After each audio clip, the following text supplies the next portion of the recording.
la tarte aux pommes et sa garniture insolite.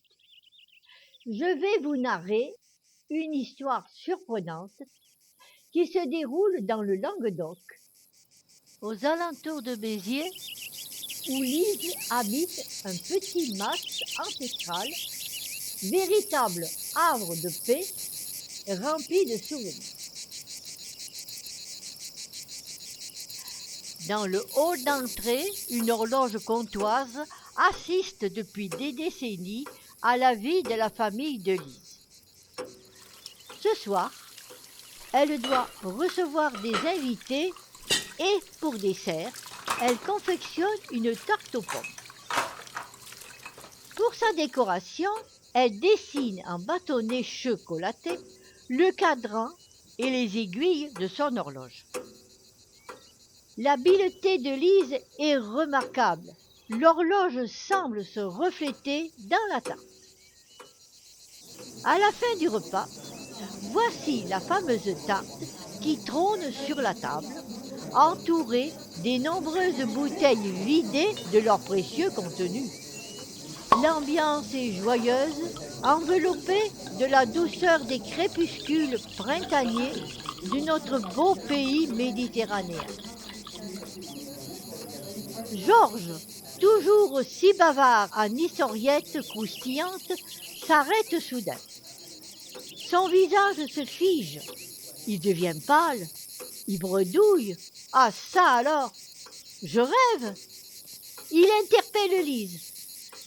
Ma parole, Lise, mais ta pendule recule dans ta cuisine.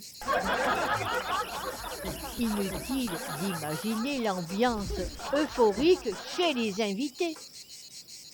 Railleur, il lui propose de souffler dans le ballon, mais Georges, furieux, insiste pour attirer l'attention de tout le monde sur la pendule.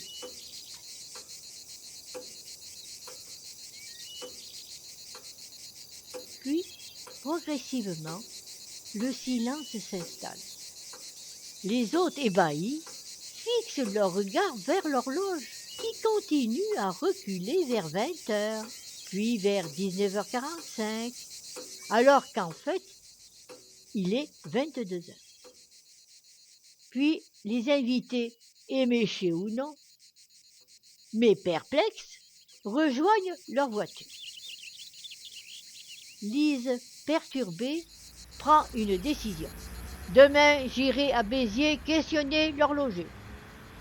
Ce qu'elle fait, mais elle obtient une réponse négative. Ce dérèglement mécanique est tout simplement impossible. Elle va donc consulter un autre horloger à 7. Elle reçoit la même réponse. Puis de même à Montpellier. Mais ce dernier serait intéressé par l'achat de la dite pendule. Lise revient chez elle, songeuse, et se demande finalement si la réponse à cette énigme ne serait pas du domaine de l'irrationnel. Avoir tout simplement offensé l'horloge en la caricaturant sur cette tarte. Tout l'art déployé par les artisans qui ont créé cette pendule lui ont inculqué une âme. Cela lui a permis d'être le témoin, au fil des générations, de l'amour, de la tendresse et de la souffrance qu'ont vécu ses anciens propriétaires. Elle a été la comptable du temps qui les a fait naître, vieillir et mourir. Tout cela lui confère une certaine autorité qui oblige l'humilité et qui ne permet pas l'impunité face au manque de respect. Sa dignité retrouvée, l'horloge comtoise a repris le cours du temps, normalement et sereinement.